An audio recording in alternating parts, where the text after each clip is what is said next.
Ladies and gentlemen, if you would kindly take your seats, the meeting will soon begin. Thank you.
Ladies and gentlemen, let us now begin the ASEAN Finance Ministers and Central Bank Governors meeting.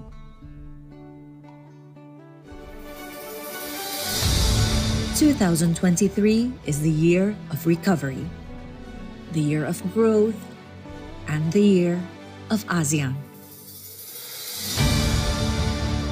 Not only to overcome the effect of the pandemic, ASEAN countries have the potential to thrive and grow stronger.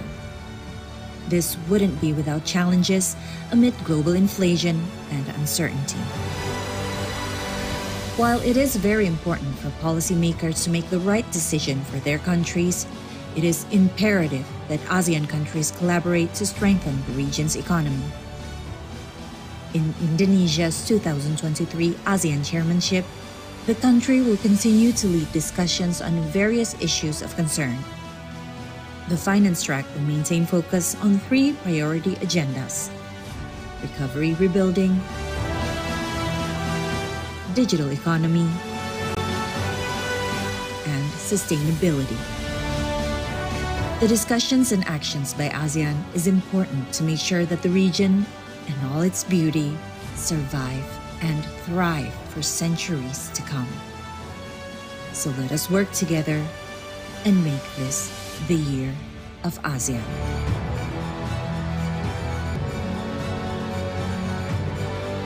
ASEAN Matters, epicentrum of growth.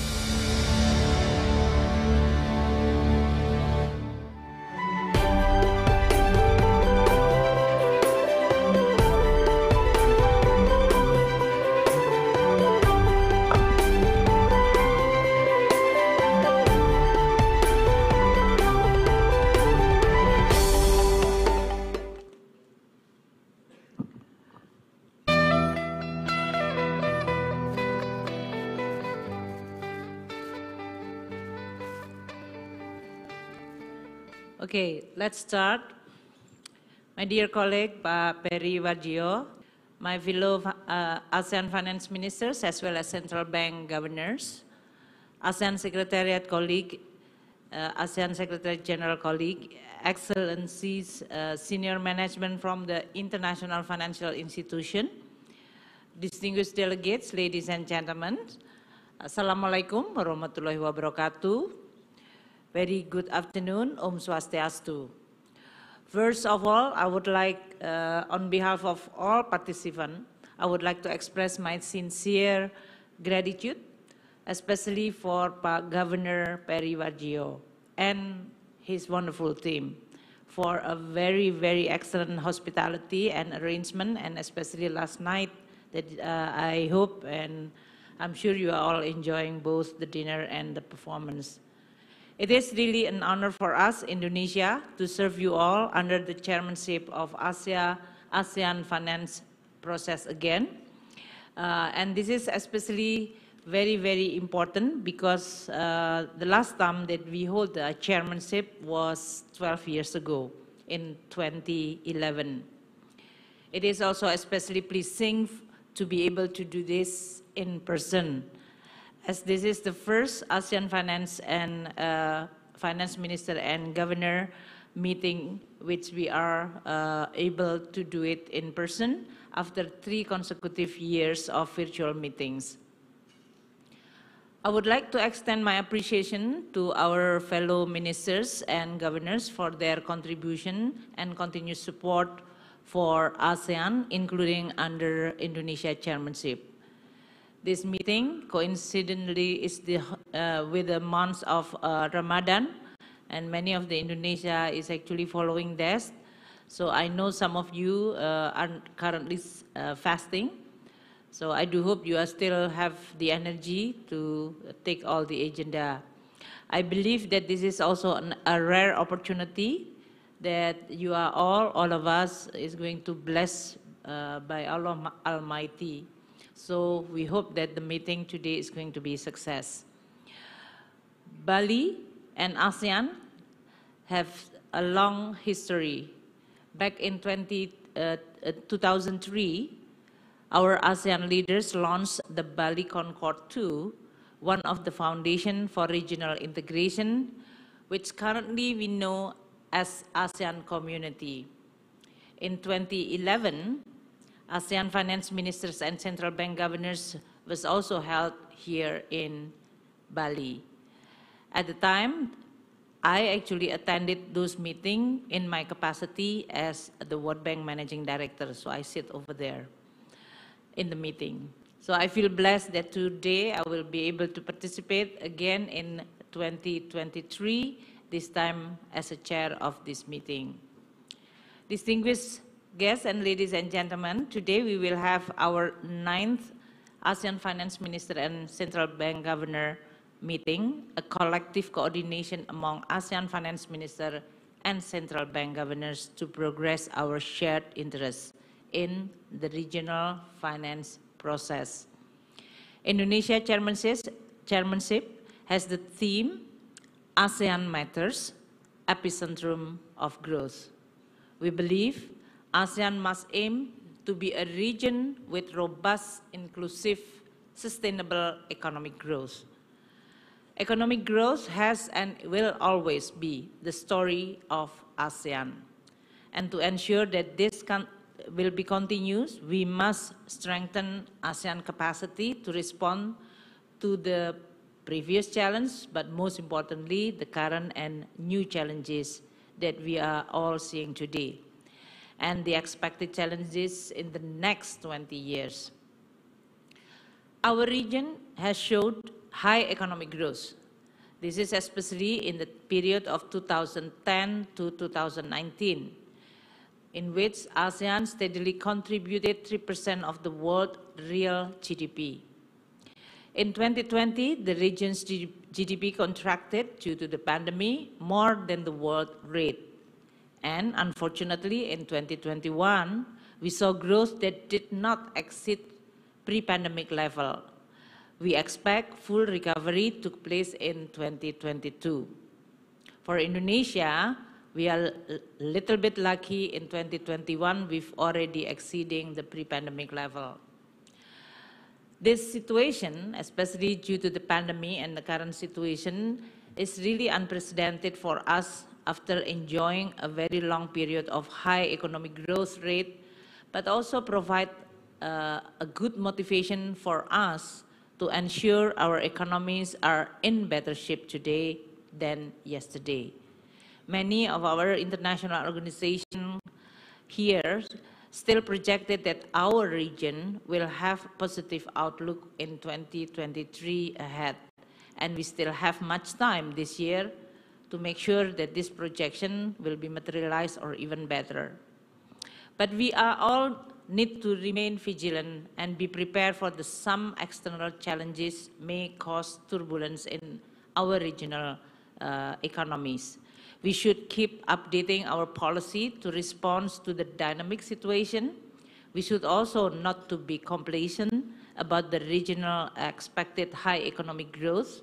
On the other hand, we should also actively maintain and facilitate this situation in order for us to continue doing our best in reforming our economy and ensuring sustainability. We have many areas of cooperation underway. Under finance and central bank sectoral body, there are 6 initiatives reflected in 6 working committees. These are financial service liberalization, capital account liberalization, capital market development, financial inclusion, ASEAN banking integration framework, and payment and settlement system. Some initiatives are long-standing, even dating back to 1999, and some are relatively new, which is from 2015. They form important tools for all of us that they can contribute our regional economic resiliency as well as resiliency of each individual economy. As the highest decision-making forum under our sectoral body, it is, of course, our responsibility to collaborate and make tangible progress, strategically managing all these initiatives so that they continue to provide optimum benefit for us all. Distinguished ministers and governors, to conclude my opening, we would look forward to your active engagement during our discussion later. We hope to hear all your views so that our collaboration considers the circumstances of all members and we can ensure that no one left behind. All your voices are very important and meaningful for our cooperation. As neighbors, we are all close relatives that must rely on each other, as is so effectively expressed in the ASEAN anthem. We dare to dream, we care to share, together for ASEAN, for it's the way of ASEAN. I'm sure many of you don't know about this, the anthem, so that's why I quote this lyric to remind this spirit. Thank you again. Now I give the chair to Governor Peri Warjio. Pak Governor. Thank you, Minister Sri Mulyani, and thank you for reminding us of the ASEAN anthem. This is spirit of the togetherness, cooperation, because ASEAN is matter, ASEAN is the epicenter of growth. With that, good afternoon, Honorable Finance Minister, fellow governors, deputies, ladies and gentlemen. Welcome to the ASEAN Finance Minister and Central Bank Governors Meeting, AFMGM 2023. Let me also join Minister Sri Mulyani to welcome you all to this exquisite island of Bali of Indonesia. Both of us will be take this opportunity of this meeting to further deliberate on the progress and activities of the ASEAN financial integration agenda under the Indonesia-ASEAN chairmanship in 2023. For the past 2 days, our deputies have discussed very hard work, the way forward of various initiatives to achieve the goals of ASEAN Economic Community 2025. As we all know, as the world gradually recovers from the post-COVID-19 pandemic and various unfolding global issues, the ASEAN region continues to show its resilience while recognizing the need to accelerate the engine of growth in a sustainable way. At the same time, the world is rapidly evolving and adapting to the new emerging agenda. Among them, digitalization and sustainable finance. Indonesia carefully crafted its priorities agenda to address these emerging issues, as well as recognizing that there is a urgent call for ASEAN to contribute more to the global effort for growth and stability, and the need to accelerate the achievement of goals of the ASEAN financial integration.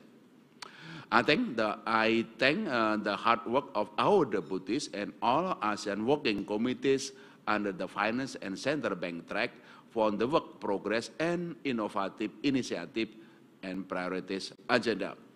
On this note, I wish to seek your support in achieving the common goals of ASEAN, as well as Indonesia 3 ASEAN Chairmanship Strategic Trust. in the economic sector, namely recovery and rebuilding, digital economy, and sustainability, of which we have carefully identified and elaborated to Indonesia Priority Economic Deliverable, PEDs, and as I have been reported, have warmly been received by the ASEAN Working Committee during their respective meetings. As central bank governors and finance ministers, we must harness our collective expertise and experience to develop policies and measures that promote economic resilience, sustainability, and inclusion. I would like to encourage all of us to concentrate on concrete and practical action that can tackle the emerging challenges while at the same time still steer the regional integration at the right pace and sequence. We have to think globally, act small, as well as move very fast. This is the spirit of the central bank governance that we discussed this morning.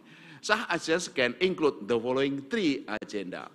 Number one, we must have a good understanding on the global and regional macroeconomic and financial stability dynamics, and be able to formulate optimal policy mix. This is the trademark of the ASEAN, the optimal policy mix. True understanding of macroeconomic and financial stability framework is necessary. The policy coordination between fiscal and monetary policy.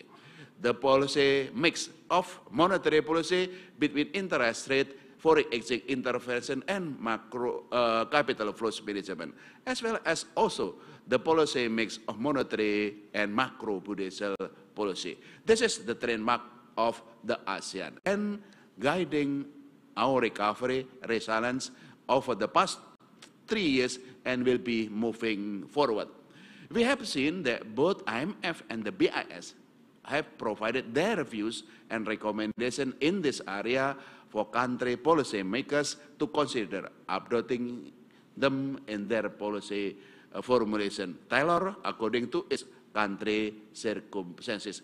And with that, we thank IMF and the BIS for developing this integrated policy framework as well as macro financial stability framework.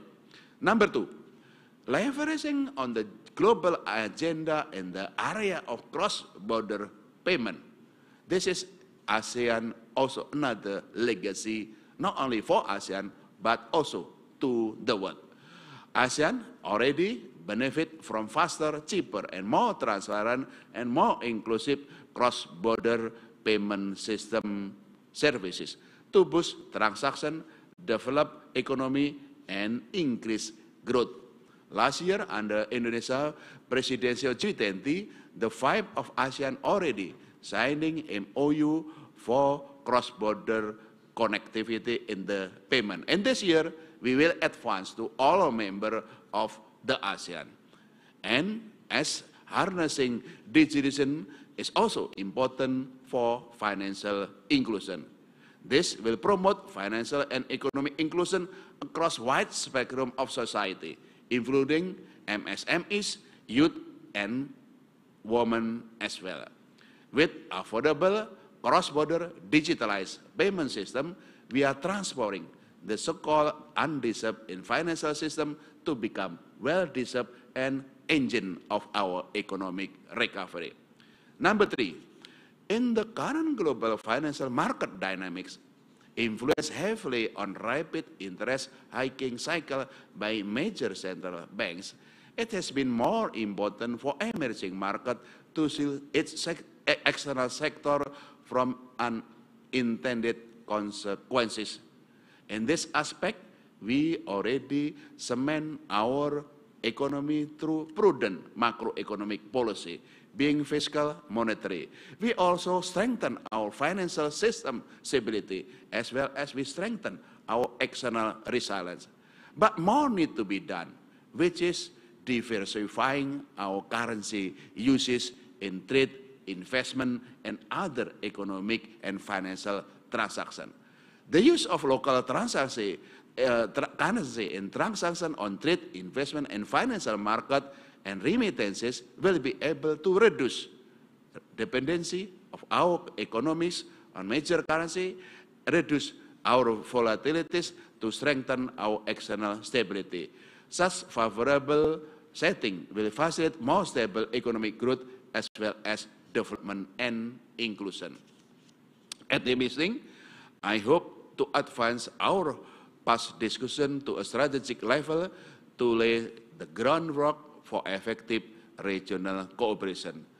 Of course, both Minister Sri Mulyani and myself encourage all of the ministers and governors to make the most this opportunity and contribute to a constructive and productive dialogue that will pave the way for a prosperous future for our region. I will stop here. Thank you. Thank you, Pak Peri. Now we will start our second